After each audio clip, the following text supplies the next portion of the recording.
Hello everyone. Megabit education यवतमाळच्या YouTube चॅनलवर सगळ्यांचं सहर्ष स्वागत आहे. मी मयूर भोयर आणखी एक व्हिडिओ घेऊन आलेलो आहे. विद्यार्थी मित्रांनो, SSC MTS चा जो पेपर आहे तो आता येणारच आहे. नोटिफिकेशन निघालेली आहे आणि प्रिपरेशन मध्ये कुठे कमी नाही पडावं म्हणून मेगाबिट एज्युकेशन ऑफलाईन मध्ये पेपर कंडक्ट करतोय आणि ते ऑफलाईन पेपर झाल्यानंतर त्याचं सोल्युशन नेक्स्ट डेला ऑनलाईन मध्ये किंवा व्हिडिओच्या माध्यमातून आपण सगळ्यांपर्यंत पोहोचवतोय. तर जे विद्यार्थी आमच्या कोचिंगचा पार्ट नाही आहे त्यांच्यासाठी सुद्धा ही सुवर्ण संधी आहे. ते ऑफलाईन पेपर देऊ शकतात. आणि आता हा जो ऑनलाईन पेपर आपण ऑफलाईन पेपर घेतला होता त्याचं आज SSC MTSचं आपण इंग्लिश सेक्शन जो आहे त्याच्याबद्दल डिस्कशन करूया. त्याचे काय करेक्ट आन्सर्स असायला पाहिजे, काय चुकीचे असायला पाहिजे, ते सगळं आपण आज बघणार आहोत. तर टाइम वेस्ट न करता आपण डायरेक्ट स्क्रीनकडे जाऊया. तर आय होप माझी स्क्रीन सगळ्यांना विजिबल असेल. हा मेगाबिट एज्युकेशन यवतमाळचा SSC MTS ची एक मॉक टेस्ट होती. 1.5 hourची होती, जसा टाइम स्टिप्युलेटेड दिलेला राहतो. पण त्याच्यात ऍप्टी रिझनिंग वगैरे पार्ट होते. मी याच्यातला जो इंग्लिश सेक्शन आहे मॉड्यूल 2 ज्याच्यात 66 to 90 क्वेश्चन्स होते, 25 क्वेश्चन्स होते, ते आपण आज घेतोय. आणि सेक्शन 3 प्लस सेक्शन हा जो मॉड्यूल 2 आहे इंग्लिशचा त्याला 45 मिनिट्स होते, ज्याच्यात जनरल अवेअरनेस प्लस इंग्लिश होतं.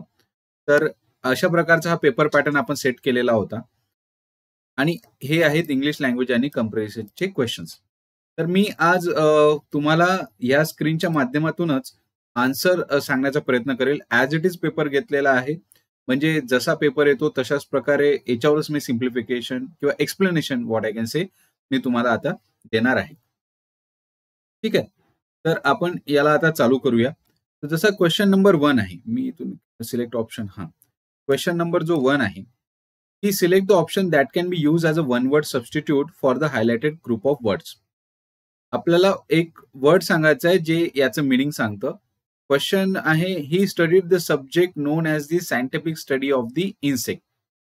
म्हणजे असा सब्जेक्ट जो इन्सेक्ट्स जे छोटे किडे असतात त्यांचा अभ्यास करतो सायंटिफिकली. तर लक्षात घ्या, जेव्हा आपण अल्केमी म्हणतो तर अल्केमी म्हणजे काय असते, ते आजकालचं मॉडर्न सायन्स आहे. हे जे अल्केमी दिसते तुम्हाला ऑप्शन बी मध्ये, हे मॉडर्न सायन्समध्ये जे गोल्ड टू कॉपर केला जाते, कन्व्हर्शन केला जाते, त्याच्यासाठी आपण हा वर्ड वापरत असतो अल्केमी. ती ऑप्शन आहे बायोलॉजी. बायोलॉजी म्हणजे जे आपले पूर्ण लिव्हिंग थिंग्स आहेत त्यांची जे इंटरनल जे क्लासिफिकेशन असते ते सगळं त्या लिव्हिंग थिंग्सचं बायोलॉजीमध्ये. त्यानंतर इटिमॉलॉजी जे ऑप्शन डी मध्ये येतं, तर इटिमॉलॉजी जे असतं ते जे ओरिजिन ऑफ वर्ड्स म्हणजे शब्द कुठून निघालेत बघ, कुठे ओरिजिन झालेत आणि त्यांचं क्लासिफिकेशन याच्याबद्दलची स्टडी असते. पण हा जो ऑप्शन आहे एंटोमॉलॉजी आहे, हा इन्सेक्टचा जो आहे तो सायंटिफिक स्टडी करत असतो. ठीक आहे, तर हे तुम्हाला लक्षात द्यायचं की एंटोमॉलॉजी जे आहे ते सायंटिफिक स्टडी करत असते. कशाची? तर इन्सेक्टची. ठीक आहे. त्यानंतर बायगेको वगैरे जे राहते ते बेडकाची स्टडी करत असते. तर अशा प्रकारे प्रत्येकाची वेगवेगळी सायंटिफिक स्टडी करण्यासाठी वेगवेगळे नाव असतात. त्यानंतर question number 2, the following sentence has been split into 4 segments, identify the segment that contains an error. असं वाक्य बघायचंय की ज्याच्यामध्ये एरर दिसतोय आपल्याला. तर Harish told me in the morning that Gaurav will come tomorrow. हरीशने मला सांगितलं की गौरव उद्याला येणार आहे. तर याच्यात आपल्याला एरर कुठे सापडतो तर बघा, जसं पहिलं जे आहे, पहिल्या याच्यात जर तुम्ही बघाल तर इथे लक्षात येते की हरीश आहे त्याने टोल्ड म्हटलंय. टोल्ड म्हटलं तर मग इथे काय आलं, तुमचं पास्ट टेन्स मध्ये आलं. Harish told me in the morning that Gaurav will come tomorrow, आणि इथे आलं आहे तुमचं फ्युचर. आणि आपल्याला माहिती आहे की जर जनरली वाक्य पास्ट टेन्स मध्ये असेल तर सगळे जेवढे वर्ब्स असेल किंवा आपले हेल्पिंग वर्ब आहे हे सगळे आपण पास्ट मध्येच घेत असतो. तर टोल्ड आहे पास्ट मध्ये आणि विल आहे फ्युचर मध्ये. तर आपल्याला ह्या विलला पास्ट टेन्स मध्ये करावं लागेल, म्हणजे विलच्या जागी होऊन जाईल ते वुड. तर एरर जो आहे तो आपला आहे ऑप्शन सी मध्ये की Harish told me in the morning that Gaurav would come tomorrow. तर तिथे काय करावं लागेल, तुम्हाला वुड करावं लागेल, गौरव वुड कम टुमारो. ठीक आहे. आय होप तुम्हाला ते लक्षात आलेलं असेल. त्यानंतर आपला आहे question number 3. Incorrectly spelled word. Identify the incorrectly spelled word in the following sentence. The detective and his agent inspected the crime scene yesterday. आता सांगण्यासारखे तू काहीच नाहीये. हे बघा, क्राईमचं स्पेलिंग इथं चुकलेलं आहे. क्राईमचं स्पेलिंग चालू होते युजली सी पासून आणि इथे चालू नाही झालेलं आहे सी पासून, तर तो इनकरेक्टली स्पेल्ड वर्ड आहे. त्यानंतर question number 4. Select the most appropriate meaning of the given idiom. Given idiom कुठली आहे तर कप ऑफ टी. इडियम कुठली आहे तर कप ऑफ टी आहे. ठीक आहे. कप ऑफ टी म्हणजे काय असतं बेसिकली, की अशी गोष्ट जी मला आवडते, जी मी करू शकतो त्या हिशोबाने. फॉर एक्झाम्पल मला म्हणायचं math is not my cup of T. म्हणजे मॅथ अशी गोष्ट आहे जी मला आवडत नाही, जी माझं पॅशन नाही. आणि कप ऑफ टी म्हणजे काय असते, की अशी गोष्ट जी मला आवडते. तर या हिशोबाने लॉंग हेल्ड डिझायर नाही होणार. कप ब्रिमिंग विथ टी नाही, हे तर शब्दशः नसतात इडियम. तर फेवरेट पास टाइम नाही. तर option D something one likes or excels in हे इथे करेक्ट होऊन जातं क्वेश्चन नंबर 4 मध्ये. त्यानंतर क्वेश्चन नंबर 5 बघूया. Select the most appropriate segment that can substitute the underline word in the following sentence. Iraq was govern by autocracy. अच्छा, इथे underline नाही केलंय, पण इथे ऑटोक्रसी बद्दल बोललं गेलं आहे. When Saddam Hussein was the president. आता ऑटोक्रसी म्हणजे काय? ऑटोक्रेसी म्हणजे एकच माणूस आहे ज्याच्याकडे सगळी पॉवर आहे. जसं आपल्या इंडियामध्ये आहे डेमोक्रेसी. डेमोक्रेसीमध्ये काय असते, की लोकांची सत्ता असते, सगळे लोक आहेत ज्यांच्याकडे आपली पॉवर असते, कारण आपली इथं वोटिंग वगैरे होतं. तर ऑटोक्रेसी म्हणजे काय असते, there is a single person who is having all the powers. Absolute power. ऍब्सोल्यूटचा अर्थ होत असतो पूर्ण, फुल. तर ऑप्शन याचं करेक्ट होतं, a man with a absolute power. A man with a absolute power is the right answer for this given question. पुढे चालूया question number 6 वर. Select the most appropriate option to fill in the blank. Ours is fill in the blank house of all the house in our area. तर ours तर आता our plus house म्हणजे ours असते.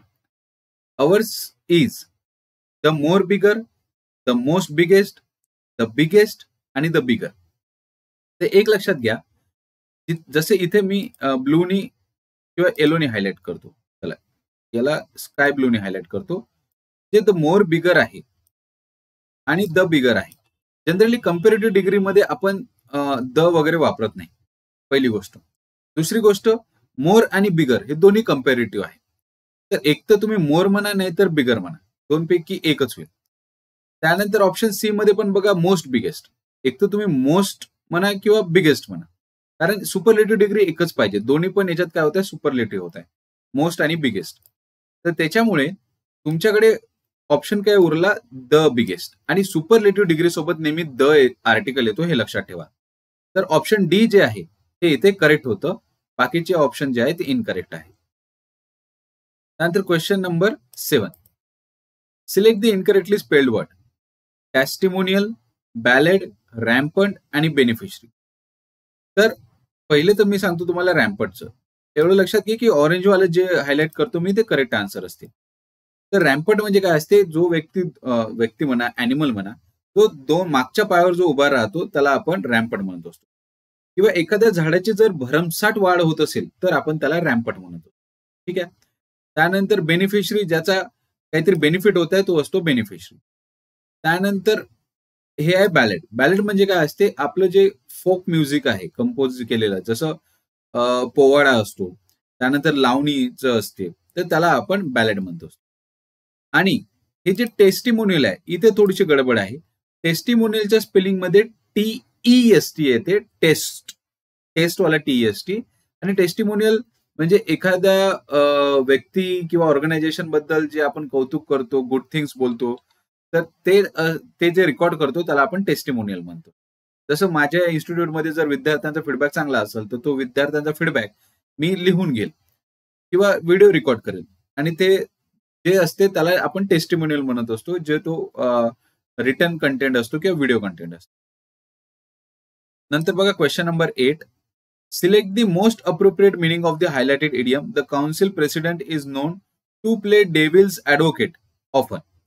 आता to play devil's advocate म्हणजे काय असते, की एखादा व्यक्ती अननेसेसरी फक्त भांडत राहतो. To play devil's advocate. म्हणजे डेव्हिल म्हटल्यावर तुम्हाला निगेटिव्ह येईल, काहीतरी राक्षसासारखे येईल. आणि ॲडव्होकेट म्हणजे जो त्याचं जस्टिफाय करत राहत असतो, स्पष्टीकरण देत राहत असतो. चुकीचं असलं तरी तो वांद्याच करत राहतो की मी किती करेक्ट आहे. तर म्हणेल की टू अलो अदर्स टू राईज हे पॉझिटिव्ह वाला होणार नाही. टू प्ले रिस्की गेम्स हे काही इरिलिव्हंट आहे. त्यानंतर मेक वन्स ओन डेस्टिनी हे पण इरिलिव्हंट आहे. तर to argue just for the sake of it, to argue just for the sake of it हे इथे करेक्ट होऊन जातं आन्सर. त्यानंतर question number 9. Select the most appropriate meaning of highlighted segment in the given sentence. When it comes to playing guitar, Jim always hits the nail on the head. Nail on the head. Hits the nail on the head म्हणजे exact पॉइंटवर, म्हणजे सगळं काही तो चांगलं करतो. Hits the nail on the head म्हणजे काय असते की बरोबर करतो, तो व्यवस्थित करतो. तर त्या हिशोबाने जर व्यवस्थित म्हणत इज डिसऑनेस्ट निगेटिव्ह आहे, मिसेस द पॉइंट निगेटिव्ह आहे, मेक्स अ मिस्टेक निगेटिव्ह आहे. डज समथिंग राईट हे इथे करेक्ट होऊन जातं. डज समथिंग राईट हे इथे करेक्ट होऊन जातं. क्वेश्चन नंबर 10 बघा. Select the incorrectly spelled word. Rhyme, relevant, successful, Q. हा, राईम करेक्ट आहे, रिलिव्हंट करेक्ट आहे, क्यू करेक्ट आहे. सक्सेसफुल मध्ये नेहमी लक्षात ठेवाल डबल सी येतोच आणि डबल एस सुद्धा येतो, म्हणजे SUCCE असं ते होऊन जाईल. त्यानंतर question number 11. Select the most appropriate meaning of the highlighted idiom. The company was on thin ice. Thin ice म्हणजे आता तुम्हाला थोडंफार लक्षात असेल, कंपनी कशी आहे, थिन आईसवर आहे, म्हणजे एकदम पातळ थरावर. वितळली तर खाली पडेल आणि मोठा बर्फ तर नाहीये, एकदम बारीक थिन लेअरवर आहे. म्हणजे काय होईल, in a situation of comfort आहे का, नाही, थोडंसं रिस्की असेल. फोर्सिंग इटसेल्फ टू कोलॅबोरेट, काहीच लॉजिक नाही. डिपेंडिंग ऑन बिझनेस कॉम्पिटिटर्स, नाही. तर इन अ प्रिकेरियस और risky situation. In a precarious और रिस्की सिच्युएशन म्हणजे काय होतं, ऑन अ थिन आईस ते आहे. त्यानंतर question number 12. The following sentence has been split into 4 segment. एक मिनिट हा, स्क्रीन चालू आहे ना, hello, okay. The following sentence has been split into 4 segment. Identify the segment that contains an grammatical error. Question काय म्हणतो, she perform the dance routine perfect, impressing everyone. आता बघताना कदाचित एरर सापडणार नाही, पण एक लक्षात घ्या, she perform the dance routine perfect. Perfect हे ऍडजेक्टिव्ह असतो आणि परफेक्टली हे ऍडवर्ब असतं. जनरली जो ऍडजेक्टिव्ह असतो ना, तो एखाद्या नाऊनच्या आधी वगैरे येतो. जर इथं द लागलाय आर्टिकल, म्हणजे डान्स रुटीन जो आहे तो नाऊन आहे. तर याच्या आधी आलं असतं तर ऍडजेक्टिव्ह करेक्ट असतं, द परफेक्ट डान्स रुटीन. परंतु आता हा नंतर आलाय, तर हा ऍडजेक्टिव्ह नसेल, हे काहीतरी वेगळं असेल. तर तो आहे परफेक्ट, चुकीचं इथं बनतं, कारण ऍडजेक्टिव्ह इकडे मागे ते येणार नाही. तर त्याला आपल्याला परफेक्टली करावं लागेल. परफेक्टली काय असतं, ऍडवर्ब असतं, आणि तो ऍडवर्ब कोणाच्या हिशोबाने येतो, तर वर्बच्या हिशोबाने. आणि वर्ब काय आहे, परफॉर्म. तर परफॉर्मला तुम्ही क्वेश्चन विचारायला पाहिजे, म्हणजे हाऊ. तर परफॉर्मला जर कसं विचारल्यावर जे आन्सर येतं ते तुमचं ऍडवर्ब राहत असतं. परफॉर्मला मी विचारलं कसं, तर त्याने सांगितलं परफेक्टली. मग परफेक्टली जर म्हटलं तर तिथे तुम्हाला करेक्ट आन्सर मिळेल. तर इथं परफेक्ट नाही पाहिजे, इथं पाहिजे perfectly. Question number 13. Select the opinion that will improve the highlighted part of the given sentence. In case no improvement is needed, select no improvement required. Okay. With all their little comforts destroyed, the survivors were thrown still further back into the barbarism. अच्छा, with all their little comfort destroyed. त्यांचे जे काही होतं सगळं comfort गेलेलं आहे. The survivors were thrown, जे जगले, जे सर्वायव्हर होते, were thrown still further back into the barbarism. Barbarism म्हणजे जंगलामध्ये, रानामध्ये किंवा त्रासामध्ये, असं आपण बार्बरिझमचा अर्थ आहे. आणि स्टील फर्दर बॅक इनटू. आता मला सांगायचं की याच्या जागी कोणतं करेक्ट यायला पाहिजे. तर लक्षात घ्या, फादर म्हणजे काय होते, फर्दर आणि फर्दर, FARTHER आणि FURTHER असे दोन असतात. आता इथे जे दिलेलं आहे फार्दर, FARTHER, याचा अर्थ काय होतो, फिजिकल डिस्टन्स, म्हणजे तो फिजिकल डिस्टन्सनी दूर आहे. आणि FURTHER म्हणजे काय असतं, बेसिकली मोर. ठीक आहे, थोडंसं जास्त किंवा पुढे असं, त्याचं फिजिकल डिस्टन्सची घेणं नसतं. तर यामध्ये मिनिंग कसं निघत आहे की तुम्हाला पुढे जंगलामध्ये किंवा जे कठीण कंडिशन आहे त्याच्यात पाठवलं जाईल. म्हणून हे FARTHER इथे जमणार नाही. इथे लागेल तुम्हाला still further back into barbarism. Still further back into barbarism हे इथे करेक्ट होऊन जातं. Question number 14. Parts of the following sentence have been given as an option. Select the option that contains an error. Okay. Perhaps my family visit the Taj Mahal next month. Perhaps my family visit the Taj Mahal next month. आता next month म्हटलं आहे तर येईल future tense आणि इथे दिलाय present. तर असं न करता आपल्याला करायला लागेल perhaps my family will visit the Taj Mahal next month. तर will visit the Taj Mahal next month म्हटलं तर माय फॅमिली विल विजिट इथं हे यायला पाहिजे होतं. तर ऑप्शन डी मध्ये एरर आहे. Question number 15. The following sentence has been split into 4 segments. Identify the segment that contains a grammatical error. In America, most of the people can speak the English well. लक्षात घ्या, जेव्हा कधी language येतं ना तर लँग्वेजच्या पुढे आधी द आर्टिकल येत नाही. तर द इंग्लिश वेल इथं आपल्याला म्हणता येणार नाही. ए मध्ये एरर आहे. असं म्हणावं लागेल in America most of the people can speak English well. तर जर ऍज अ लँग्वेज म्हणून केलं असेल तर त्याच्या पुढे आपण त्याच्या आधी आर्टिकल आपण लावत नाही. ही गोष्ट एक तुम्ही लक्षात घ्या. पुढे चालूया. ठीक आहे.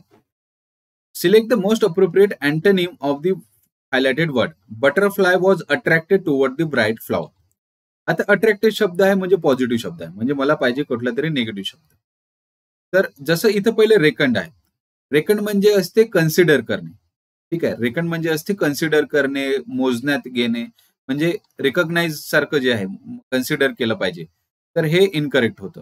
अट्रॅक्टेडच्या विरुद्ध असायला पाहिजे की हेट करणं. आणि हेट करणं जे असतं त्याचं करेक्ट आन्सर असते रिपल्स्ड. रिपल्सिव्ह म्हणतो म्हणजे अपोजिट. तर अट्रॅक्ट म्हणजे आकर्षक, तर रिपल्स म्हणजे होतं हेट करणं. तरी पण रिआर्ग्यू जो ऑप्शन सी आहे, रिआर्ग्यू म्हणजे परत परत वांदेवाड्या करणं, आर्ग्यू करणं. आणि रिकट म्हणजे पण काय असते रिपीट. ठीक आहे. कोणती गोष्ट रिपीट करणं त्याला रिकट म्हणते. आरडी अकाउंट जे असतं त्याला रिकरिंग डिपॉझिट म्हणतो, कारण तुम्ही दर महिन्याला परत परत भरत राहता. तर रिपल्स इथे करेक्ट आन्सर होतं. Question number 17. The following sentence has been split into 4 segments. Identify the segment that contains a grammatical error. वाक्य काय आहे? Please explain me how this plan did not work. तर लक्षात घ्याल जेव्हा कधी एक्सप्लेन येतो ना तर एक्सप्लेनच्या पुढे एक प्रिपोजिशन येत असतो. तो असतो प्रिपोजिशन टू. म्हणजे someone explain to me, please explain to me. तर इथे जे आहे एक्सप्लेन मी न पाहिजे असता एक्सप्लेन टू मी पाहिजे होतं. म्हणून ऑप्शन डी इथे करेक्ट येतो. Question number 18. Select the most appropriate option to fill in the blank. Early childhood experience have a fill in the blank impact on brain development, affecting learning, health, behavior, and ultimately productivity and income. म्हणजे early childhood experiences, जे काही experiences असतात लहानपणीचे, ते impact करतात brain डेव्हलपमेंटवर. तर जे चांगल्या गोष्टी आहे त्याच्याचमुळे लर्निंग, हेल्थ, बिहेवियर आणि अल्टिमेटली प्रोडक्टिव्ह आणि इन्कम होईल. जर लहानपणी चाइल्डहुड एक्सपिरियन्सेस चांगले असेल तर पॉझिटिव्ह शब्द लागेल. परफेक्ट इथे काही अप्रोप्रिएट वाटत नाही. बेसिक चुकीचं वाटतं. एक प्रोफाउंड म्हणजे असते डीप. सिग्निफिकंट म्हणजे इम्पॉर्टंट आणि प्रोफाउंड म्हणजे डीप. तर प्रोफाउंड इथे हा करेक्ट शब्द होतो. त्यानंतर सुपरफिशियल जो आहे, सुपरफिशियल म्हणजे होत असते वरवरचं, आणि आपल्याला वरवरून इम्पॅक्ट नसतो पाहिजे, आपल्याला डीप इम्पॅक्ट होते लहानपणी मुलांचे जे कुठले ते अनुभव घेतात त्याच्यावर. तर ऑप्शन बी इथे करेक्ट होऊन जातं. पुढे चालू आपण क्वेश्चन नंबर 19 वर. Select the most appropriate synonym of the given word fragile. Fragile म्हणजे असतं नाजूक. ठीक आहे. तुम्ही बघितलं असं एखादं पार्सल वगैरे येते तर फ्रॅजाईल लिहून येते. ठीक आहे की हँडल विथ केअर. फ्रॅजाईल आहे, नाजूक आहे. तर याच्यामध्ये बघा, जे अनकेम्ड असतं, अनकेम्ड म्हणजे असते मेसी. ठीक आहे, मेसी आहे. स्टडी म्हणजे असते स्ट्रॉंग, आणि इंटेन्स म्हणजे पण असते की डीप आहे कन्सिडरेशन, स्ट्रॉंग आहे. ब्रिटल म्हणजे होत असते नाजूक. ठीक आहे, डेलिकेट, त्याला आपण ब्रिटल म्हणतो. त्यानंतर क्वेश्चन नंबर आपला 20. ठीक आहे.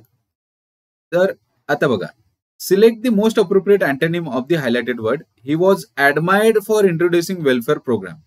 ॲडमायर्ड म्हणजे असते की प्रशंसा केली. ठीक आहे. तर अप्रिशिएट होणार नाही, कारण तो पण प्रशंसाच होते, कौतुक होते. कन्फेस्ड म्हणजे काहीतरी तुम्ही कन्फेस करत आहे, सांगत आहे. चूक झाली असेल तर तुम्ही त्याचं खरं सांगत आहे. सक्सेड म्हणजे यश. आणि डिस्पाइजचा अर्थ होत असतो याचा निगेटिव्ह. म्हणजे तुम्ही प्रशंसा करत नाही, तुम्ही त्याचा अपमान करत आहे. ठीक आहे. तर ऑप्शन ए करेक्ट होतं. त्यानंतर डायरेक्शन 86 to 90, म्हणजे आता हे लास्ट क्वेश्चन्स आहे. 5 क्वेश्चन आहे. क्लोज टेस्ट आहे हा. Passage fill in the blank भरायचे आहेत आणि त्याच्यावरचेच हे 5 क्वेश्चन आहे 21 to 25. तर बघा, fingerprinting is one of the methods of fill in the blank using the impression made by the minute ridge formation or pattern found on fingertips. No two person exactly same of the ridge pattern, they remain unchanged throughout the life. Fingerprint may be classified and fill on the basis of ridge pattern. आता मी 5-6 ओळी वाचल्यानंतर मला लक्षात आलं की एक basic paragraph आहे जो फिंगरप्रिंटचं पर्पज सांगतो आहे. म्हणजे डिस्क्रिप्टिव्ह आहे हा पॅसेज. बेसिकली फिंगरप्रिंटची माहिती सांगतोय. तर त्याच्यामुळं सगळे जे आहे ते डिटेल गोष्टीच असेल, डेफिनेशन्स असेल, मिनिंग्स असेल. तर fingerprinting is one of the methods of using the impression made by the minute rich formation or pattern found on the finger tip. तर फिंगरप्रिंटची इथे डेफिनेशन सांगितली आहे. तर क्वेश्चन नंबर 21 काय म्हणतो, फिल इन द ब्लँक करा नंबर 1 वाली. तर फिंगरप्रिंटिंग ही एक मेथड आहे जी इम्प्रेशन काढते आपल्या पॅटर्न्स आणि रिच जे फॉर्म्स आहे बोटाचे त्याची. तर मेथड असेल तर इन्व्हॉल्वमेंट नाही येणार, डेमॉन्स्ट्रेशन नाही येणार, सॅटिस्फॅक्शन नाही येणार, तर आयडेंटिफिकेशन आहे. फिंगरप्रिंट काय आहे, एक मेथड आहे तुमच्या बोटाच्या पॅटर्नचं आयडेंटिफिकेशनची. तर इथे ऑप्शन डी करेक्ट राहील. त्यानंतर नो टू पर्सन्स हॅव, इथे पॅसेजमध्ये बघाल, no two persons have exactly the same fill in the blank of rich patterns. तर दोन व्यक्तींची सारखी रेषांची जी आहे ती काय नसते, सेम नसते.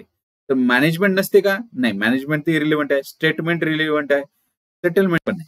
काय पाहिजे? अरेंजमेंट. दोन बोटांची जी अरेंजमेंट आहे ती सारखी नसते. तर इथे जे आहे ते आपलं ऑप्शन ए करेक्ट होऊन जातं. ऑप्शन ए इथे करेक्ट होऊन जातं. त्यानंतर थर्ड बघा, आपण परत फिल इन द ब्लँक बघू. Fingerprints may be classified and field on the basis of the rich pattern, setting up on identification system that is almost काय? तर 23 बघा, रिस्की, इनफॅलिबल, अनरिलायबल की फॅलेबल. तर इनफॅलिबल, रिस्की, अनरिलायबलचं तर तुम्हाला माहितच आहे. फिंगरप्रिंटची टेक्नॉलॉजी जी आहे ती इतके व्यवस्थित प्रत्येकाचे वेगवेगळे पॅटर्न्स असते की प्रत्येकाचे वेगवेगळे पॅटर्न्स असल्यामुळे ती काय असते, एक ट्रस्टवर्दी अशी हे आहे. आता जर मी ट्रस्टवर्दी म्हणतो आहे तर मला काय म्हणायचंय की ज्याच्यात चुका नाही होत, आणि चुका नाही होत म्हटलं तर त्याचं करेक्ट आन्सर होते इनफॅलिबल. इनफॅलिबल म्हणजे जे खूप कमी चुका होते किंवा रॉंग नाहीये. तर बी इथे करेक्ट होतं.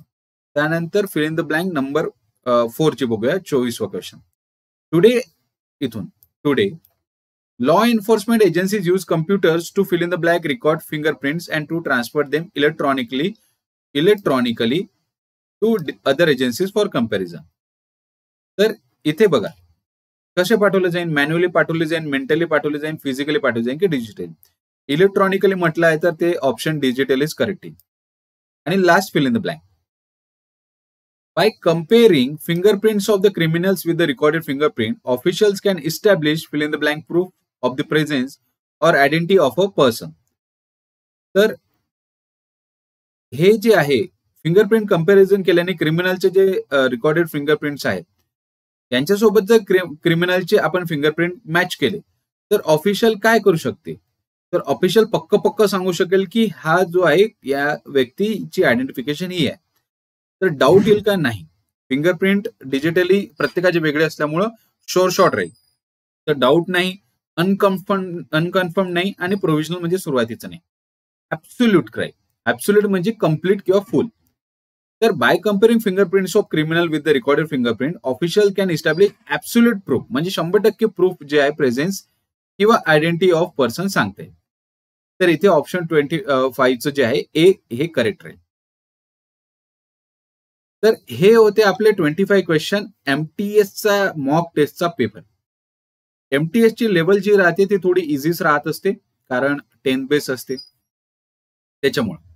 तर हे होतं इंग्लिशचं एक मॉक टेस्ट. अशाच मॉक टेस्ट जर घ्यायच्या असेल आणखी आणि पीपीटीच्या फॉर्मॅटमध्ये घ्यायच्या असेल तर एकदा कमेंट बॉक्समध्ये मला सांगाल की सर पीपीटी फॉर्मॅटमध्ये घ्या, त्यामुळे रिप्रेझेंटेशन प्रॉपर होईल आणि तुम्ही लिहून सांगू शकाल, किंवा डिजिटल स्क्रीनवर घ्या. तर तुमचे कमेंट्स जे आहे ते मला हेल्प करेल की मी प्रेझेंटेशन तुमच्या पुढे कसं करू आन्सरचं. पण ही व्हिडिओ तुम्हाला समजली असेल, तुमचे क्वेश्चन्स चे आन्सर तुम्हाला मिळाले असेल, डाऊट क्लिअर झाले असेल, अशी मी आशा करतो. आणि या चॅनलला सबस्क्राईब नक्कीच करा आणि आमच्या टेलिग्राम चॅनलला जॉईन करायला विसरू नका. So thank you for watching this video.